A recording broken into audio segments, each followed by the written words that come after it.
Berlin, Germany, May 10, 1940. Grand Admiral Karl Dönitz stood before a map of the North Atlantic in Kriegsmarine headquarters, red pins marking where his U-boat wolf packs were assembling to strangle Britain's supply lines. His staff officers celebrated the latest confirmation from cryptographic experts. Enigma communications remained mathematically unbreakable. Dönitz turned to his chief of staff with absolute confidence.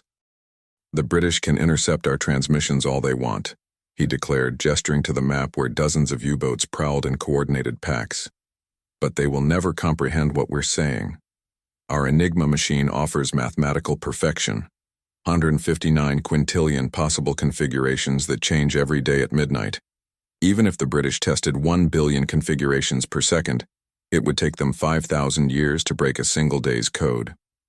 His officers nodded in agreement. The mathematics were irrefutable.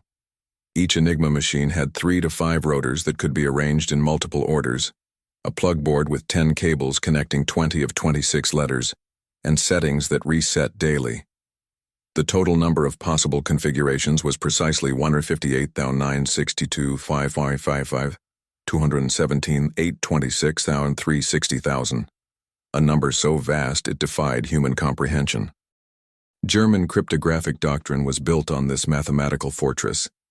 Intercepted transmissions were meaningless without the key, and the key was protected by mathematical impossibility. Dönitz smiled as he looked at his staff. "Gentlemen, our secrets are protected by pure mathematics. The British may have brave sailors and desperate courage, but they cannot defeat arithmetic itself. Enigma is perfect. Our communications are absolutely secure." The room erupted in confident agreement. Not one officer in that room could conceive that at that precise moment, 200 miles across the North Sea, their perfect mathematical fortress was being systematically demolished by a team of British mathematicians who had discovered that human error was more exploitable than mathematical perfection. What Dönitz and his cryptographers catastrophically failed to understand was that in a Victorian mansion in Buckinghamshire, England, a location so secret it wasn't marked on maps, a 28-year-old mathematician named Alan Turing had already been reading German Enigma messages for months. Bletchley Park housed an operation codenamed Ultra, and by 1943, Turing's team of 10,000 codebreakers, linguists, and machine operators were decrypting 84,000 Enigma messages per month. That was 2 German secrets revealed every single minute, 24 hours per day, 365 days per year. Turing had developed an electromechanical machine called the Bombe that exploited not mathematical weaknesses in Enigma's design, but human weaknesses in its operation. German operators were lazy, predictable, and violated protocol. They used the same starting positions, sent weather reports at exactly 6 a.m. daily, and included predictable phrases that gave codebreakers cribs, known plain text that could be matched against ciphertext. The Bombe reduced 159 quintillion theoretical combinations to a few hundred testable configurations, solving them in 15 to 20 minutes. General Dwight Eisenhower would later declare that ultra-intelligence shortened the war by 2 to 3 years and saved millions of lives. But the cruelest irony, Germany trusted Enigma until the final day of the war in May 1945, never discovering that Britain had been reading their most secret communications for 5 years. Mathematical perfection had been defeated by human insight into human imperfection. The mathematics of Enigma appeared invincible on paper, and German confidence was not mere arrogance, but rational calculation.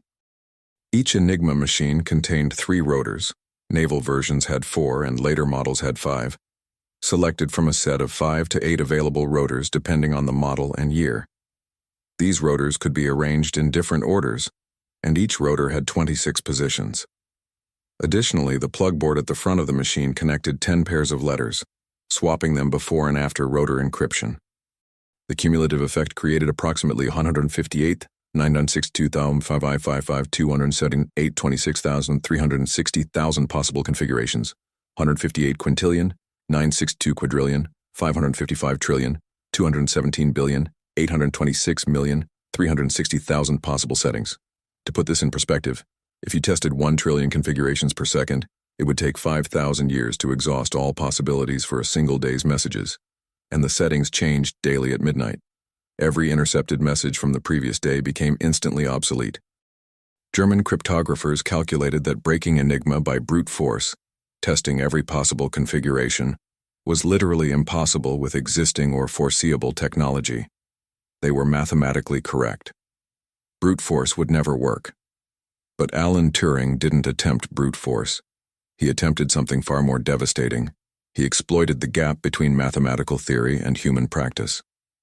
Turing arrived at Bletchley Park in September 1939, just days after Britain declared war on Germany.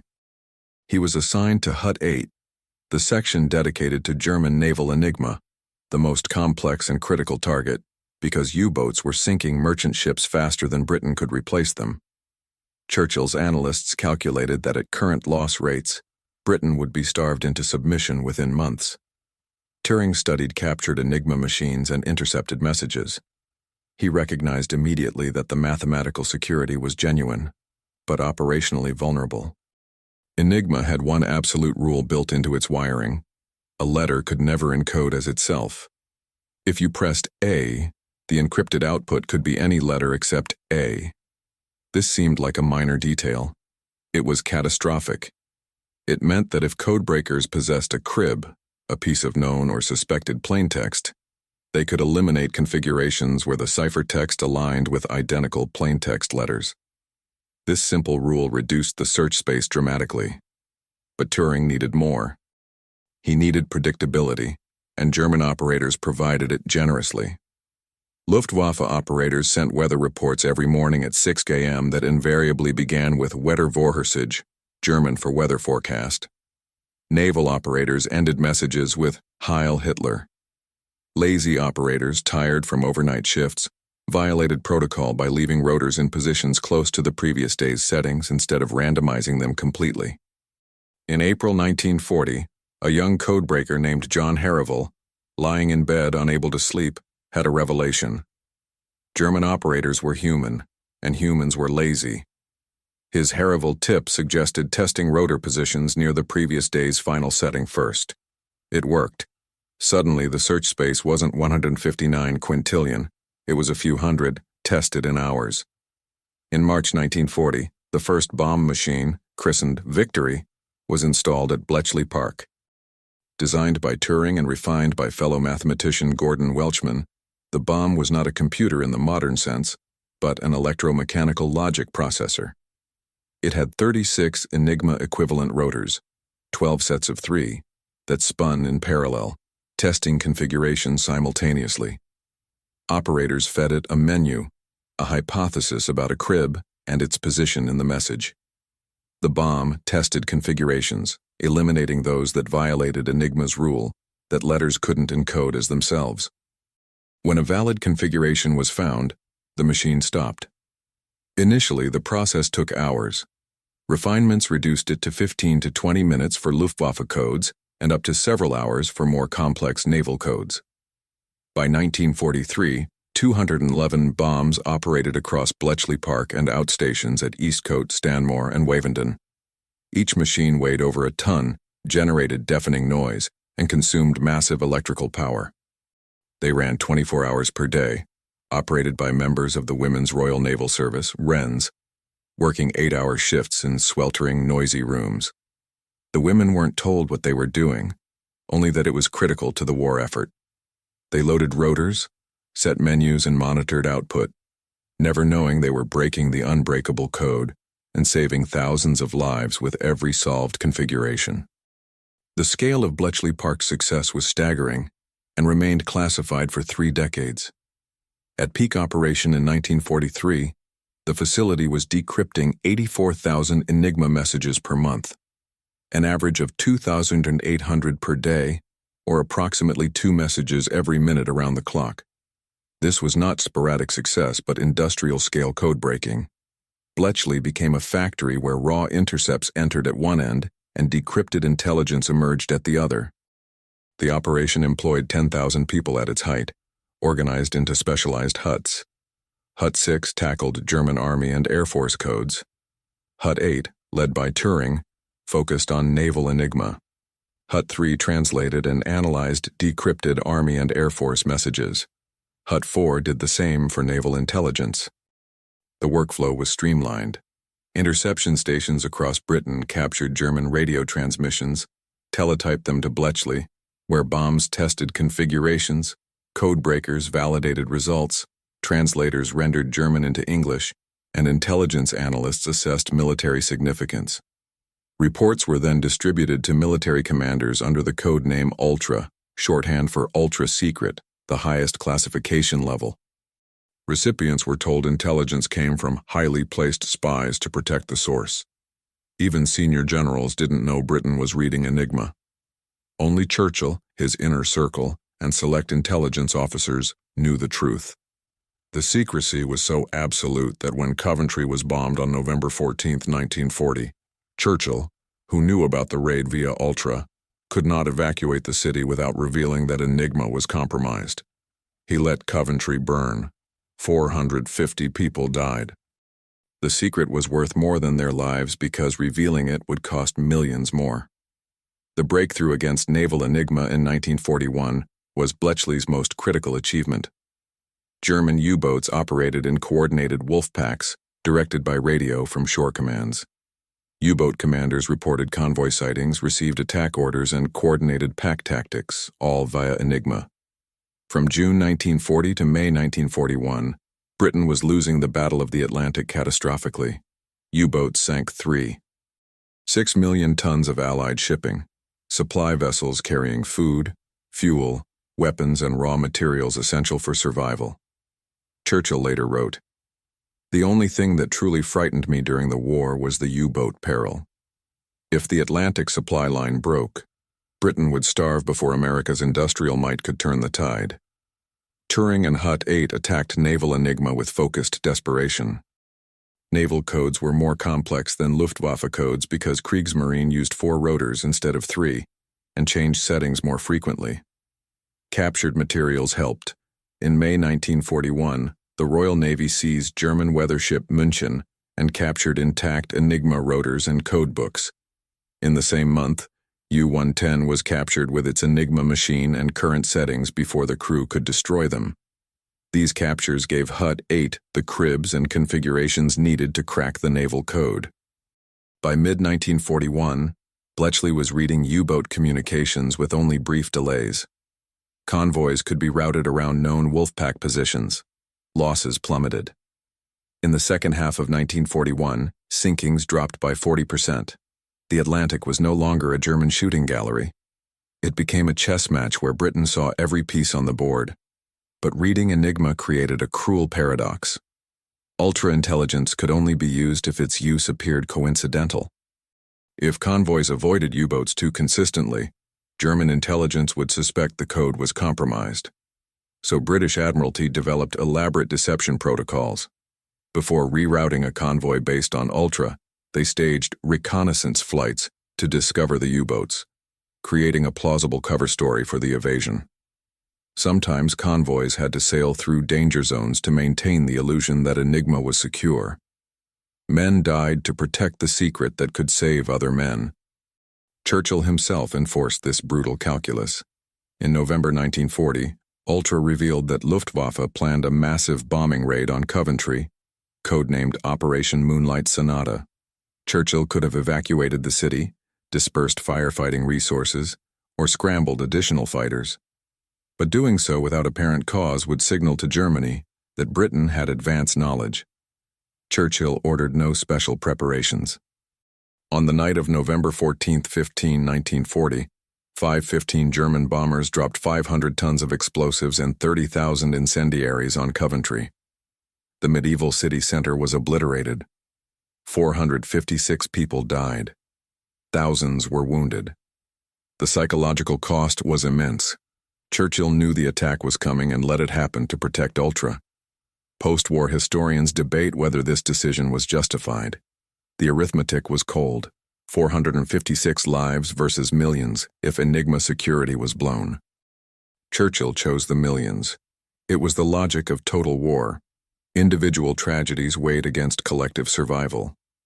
Beyond the Atlantic, Ultra-intelligence shaped every major Allied operation. In North Africa, British forces led by General Bernard Montgomery faced Field Marshal Erwin Rommel's Africa Corps. Rommel was a tactical genius known for rapid, unpredictable maneuvers. But Bletchley was reading his orders from Berlin and his situation reports back. Montgomery knew Rommel's fuel supplies, troop strength, and planned movements before Rommel's own subordinates. At the Second Battle of El Alamein in October-November 1942, Montgomery's 8th Army defeated Rommel decisively. Rommel later wrote that he felt like he was fighting an enemy who could read my mind. He was closer to truth than he knew. Ultra continued to provide advantage in Italy. When Allied forces landed at Sicily in July 1943, and then mainland Italy in September, they knew German defensive positions, unit strengths, and reinforcement schedules. Resistance was fierce. Italy was brutal, mountainous fighting, but would have been far worse without Ultra's intelligence. The greatest deception was Operation Fortitude, the elaborate scheme to convince Germany that D-Day invasion would target Pas-de-Calais instead of Normandy. Ultra confirmed that Hitler believed the deception. German intelligence reports decrypted at Bletchley showed that Hitler kept massive forces in Calais for weeks after June 6, 1944, waiting for the real invasion. Those divisions could have pushed Allied forces back into the sea at Normandy. Instead, they sat idle 300 miles away, paralyzed by false intelligence that Ultra confirmed Hitler believed. Even after landings, Ultra revealed that Hitler still thought Normandy was a feint. He refused to release panzer divisions from Calais until far too late. By the time he realized the truth, Allied forces had secured the beachhead. The invasion succeeded partly because Eisenhower had better information about German dispositions than German commanders themselves. The human cost of maintaining ultra-secrecy was profound and often invisible. Thousands worked at Bletchley Park without knowing what they were doing. Wrens operated bombs without understanding they were breaking Enigma. Translators rendered German into English without knowing the messages were decrypted enemy communications. Security was compartmentalized. Each person knew only their narrow task. Violation of secrecy was punishable by imprisonment or worse. Workers signed Official Secrets Act declarations and were forbidden from discussing their work with anyone, including family. Many went home each night to families who assumed they were doing boring clerical work. Husbands and wives both worked at Bletchley without knowing they were colleagues. The psychological strain was immense. You saved lives daily, but could never acknowledge it. You knew secrets that could end the war sooner, but could never speak them. And after the war, when soldiers returned home as heroes with stories to tell, Bletchley veterans returned in silence. They had won their war as completely as any soldier in combat, but secrecy demanded they pretend they had been filing papers for 5 years. This silence lasted decades. Ultra remained classified until 1974, 29 years after war's end. Even then, full details emerged slowly over decades. Many Bletchley veterans died without ever receiving public recognition for their contributions. Their families learned the truth only after death, reading obituaries that finally revealed what their parents or spouses had actually done during the war. Alan Turing's role was absolutely central. Hugh Alexander, who worked alongside Turing in Hut 8, and later wrote assessments of Bletchley's work, stated unequivocally, "There should be no question in anyone's mind that Turing's work was the single biggest factor in Hut 8's success." In the early years, he was the only cryptanalyst who thought the problem was worth solving. If anyone was indispensable, it was Turing. Turing didn't just build the bomb. He developed the theoretical framework for attacking Enigma systematically. He invented banburismus, a statistical technique for reducing possible rotor orders before using the bomb, dramatically speeding decryption. He personally broke the naval Enigma variant used by U-boats, the most critical target. In July 1942, he developed Turingery, a method for breaking the even more complex Lorenz cipher used for strategic German communications between Hitler and field marshals. Turing's insights fed into Colossus, the world's first programmable electronic computer, built at Bletchley in 1943-44 to break Lorenz. Colossus was the direct ancestor of all modern computers. In December 1942, Turing traveled to the United States to share Bombe techniques with American cryptographers and advise on US-UK intelligence cooperation. His contributions were not just technical, but strategic. He understood the entire cryptographic ecosystem and how to exploit it. Yet despite these contributions, Turing's story ended in tragedy. After the war, he continued working on computing and artificial intelligence, developing concepts that remain foundational to computer science. In 1950, he published Computing Machinery and Intelligence, which introduced the Turing test for machine intelligence. But in January 1952, Turing's house was burgled. During the police investigation, it emerged that Turing was in a relationship with a man named Arnold Murray. Homosexuality was illegal in Britain under the Criminal Law Amendment Act of 1885, classified as gross indecency. Turing was arrested and prosecuted. He pleaded guilty to avoid a show trial. The court offered him a choice: imprisonment or chemical castration via hormone injections. Turing chose the injections, regular doses of synthetic estrogen intended to suppress libido. The treatment had devastating physical and psychological effects. He lost security clearance, ending his ability to continue government cryptographic work. He was humiliated, ostracized, and chemically tortured by the society he had saved.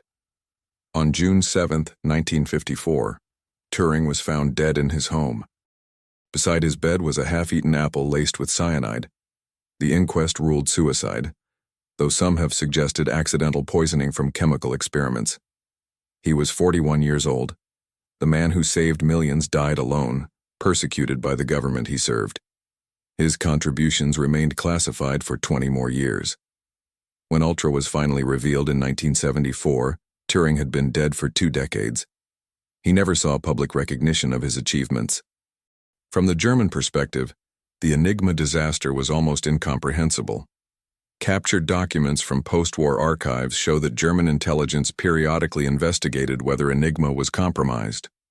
After suspicious incidents, convoys that consistently avoided U-boat positions, Allied attacks that seemed preternaturally well-timed, the Abwehr and SD conducted security reviews.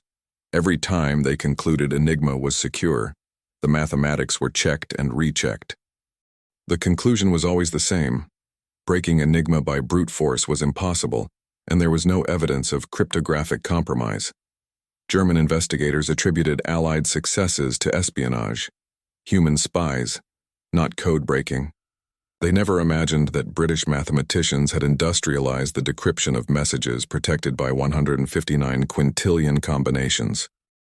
In February 1945, just 3 months before Germany surrendered, a Kriegsmarine intelligence report still declared, "Enigma security remains intact. There is no indication that enemy forces can read our communications." Karl Dönitz, reflecting after the war, was stunned when told about Ultra. "Impossible," he said. "If we had known, we would have changed the entire system immediately. The fact that Enigma was broken was never suspected." This cognitive blindness was not stupidity, but the natural consequence of overconfidence in mathematical security. German cryptographers had done the math correctly. Enigma was unbreakable by brute force. What they failed to consider was that human fallibility created shortcuts around mathematical perfection. And that oversight cost Germany the war. Bletchley Park, Hut 8. May 9, 1941. Hugh Alexander stood behind Alan Turing, watching him work through a stack of intercepted U-boat messages. The bomb in the adjacent building had just identified a valid rotor configuration after 19 minutes of electromechanical churning. Turing was now manually decrypting messages using the discovered settings, translating cipher text into German plain text that revealed U-boat positions, attack plans, and patrol routes.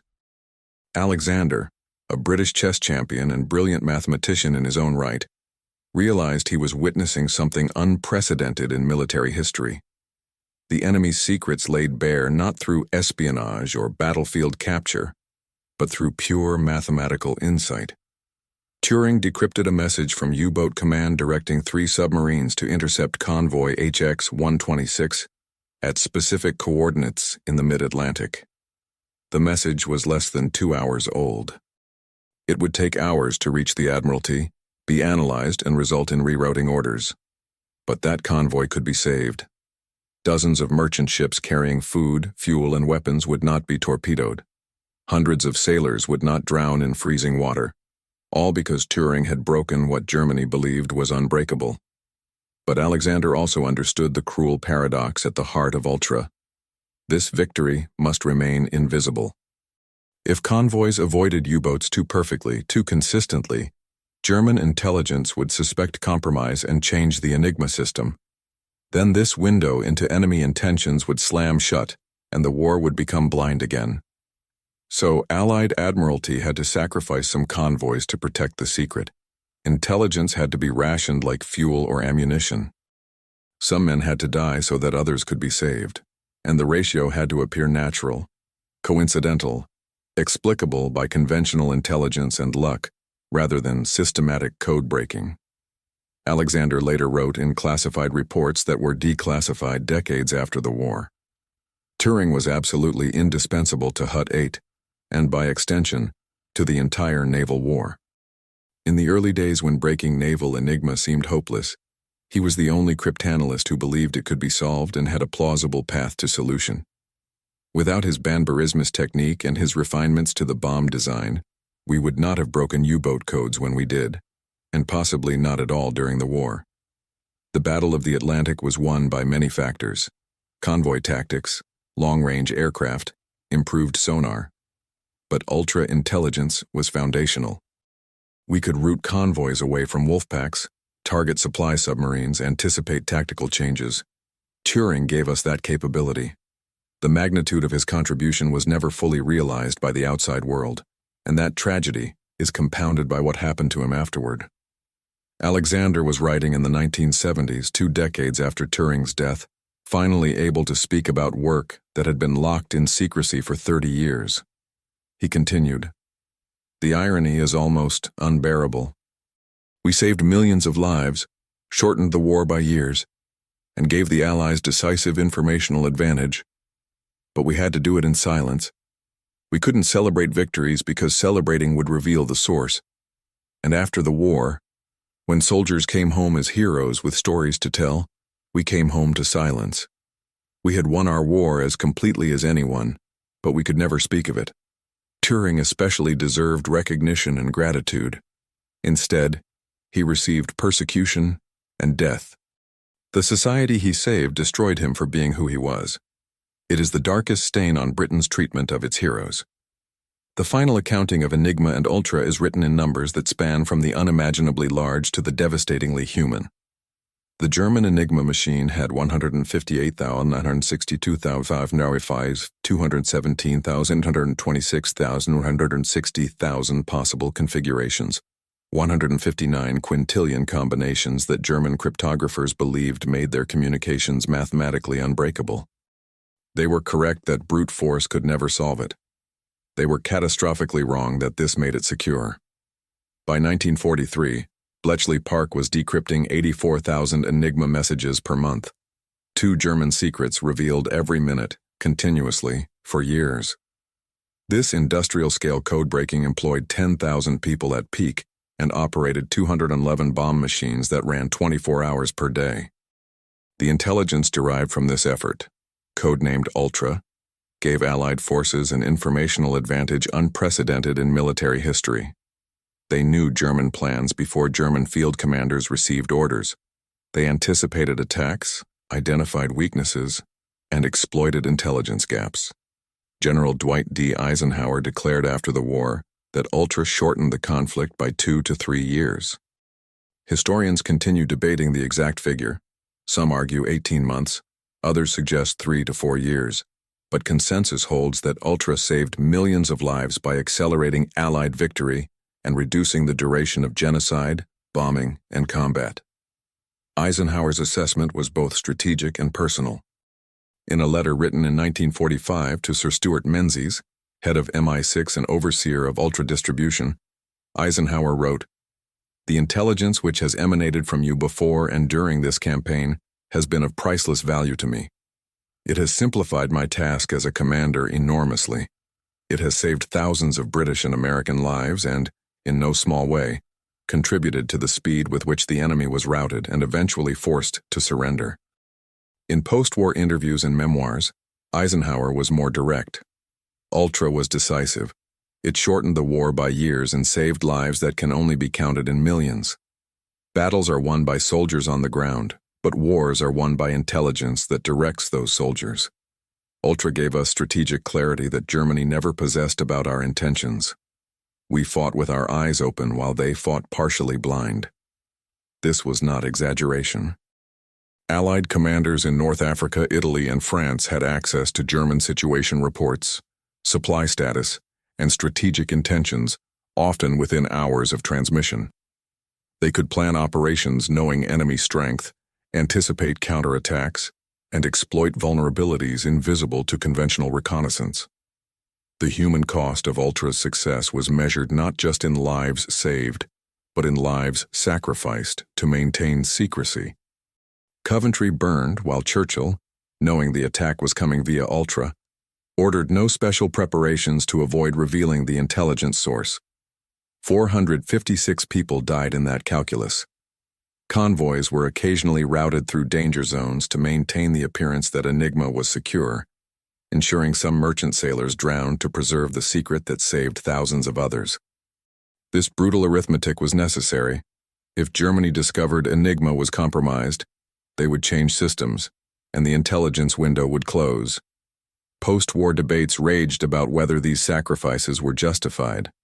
Historians generally conclude they were. The aggregate lives saved vastly exceeded individual losses, but the moral weight is undeniable. Churchill and his intelligence chiefs played God, choosing who lived and who died based on strategic calculations that could never be revealed. From the German perspective revealed in post-war interrogations and captured documents, the Enigma failure was a catastrophic intelligence disaster that they never recognized during the war. Karl Dönitz, Grand Admiral and briefly Hitler's successor in the final week of the war, was interrogated extensively about Kriegsmarine communication security. When informed that Enigma had been systematically broken since 1940, Dönitz was initially incredulous, then horrified. Impossible. The mathematics were verified repeatedly. If Enigma was compromised, we would have changed systems immediately. We investigated suspected security breaches multiple times and always concluded that Enigma remained secure. Interrogators showed him decrypted U-boat messages from 1941-1942. Dönitz recognized his own orders, his strategic directives, his responses to field reports, all read by Britain within hours of transmission. He reportedly sat in silence for several minutes before saying, "Then we were fighting blind while you could see everything. The Battle of the Atlantic was lost before it began. We sent our U-boats into coordinated ambushes without knowing the enemy was reading our coordination." It explains everything. The convoy routing that seemed inexplicably perfect, the destroyer responses that arrived too quickly, the sense that the enemy was always one step ahead. We attributed it to radar, to airborne reconnaissance, to luck. Never to this. The tragedy of Alan Turing is inseparable from the story of Enigma.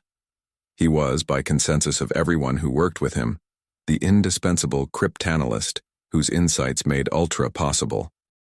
Hugh Alexander's post-war assessment stated, "There should be no question in anyone's mind that Turing's work was the single biggest factor in HUD-8's success. If anyone was indispensable, it was Turing." Yet Turing died at 41, persecuted by the government he served, chemically castrated for homosexuality, his contributions still classified and unknown to the public. Only in 2009, 55 years after his death, did Prime Minister Gordon Brown issue a public apology on behalf of the British government. In 2013, Queen Elizabeth II granted Turing a posthumous royal pardon. In 2019, Turing's image was selected for the £50 note. But these honors came decades too late for Turing, who died alone without recognition, his genius suppressed by societal prejudice. The contrast between his contributions and his treatment remains one of history's most bitter ironies. The man who saved millions was destroyed by the society he saved. The legacy of Bletchley Park extends far beyond World War II. The techniques developed for breaking Enigma established modern cryptanalysis as a mathematical discipline. The Bombe machines pioneered parallel processing and logical deduction engines. Colossus, built at Bletchley in 1943-1944 to break the more complex Lorenz cipher, was the world's first programmable electronic computer, direct ancestor of all modern computing. Turing's theoretical work on computable functions, machine intelligence, and algorithmic problem-solving laid the foundation for computer science as an academic field. The organizational structure of Bletchley, compartmentalized intelligence gathering, processing, analysis, and dissemination, became the template for modern signals intelligence agencies. Britain's GCHQ, Government Communications Headquarters, and America's NSA, National Security Agency, directly descend from Bletchley Park's operational model. The doctrine that breaking enemy codes is as valuable as fielding armies was proven decisively and has shaped military intelligence ever since. Modern warfare assumes that communications are monitored, that codes will be attacked, and that informational advantage is as critical as firepower. This is Bletchley's enduring lesson. Knowledge of enemy intentions multiplies the effectiveness of every soldier, ship, and aircraft. The war of information is as decisive as the war of material, and sometimes more so. But the final lesson is cautionary. German cryptographers designed Enigma with mathematical rigor and validated its security through careful analysis.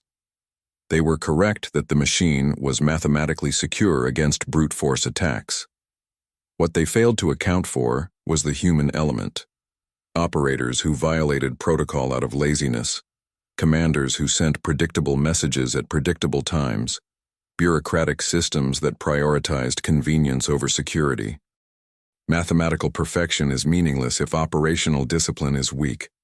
Enigma's downfall was not mathematical but human. The gap between theoretical security and operational security was exploited by Turing and his team with devastating effectiveness. This pattern recurs throughout history.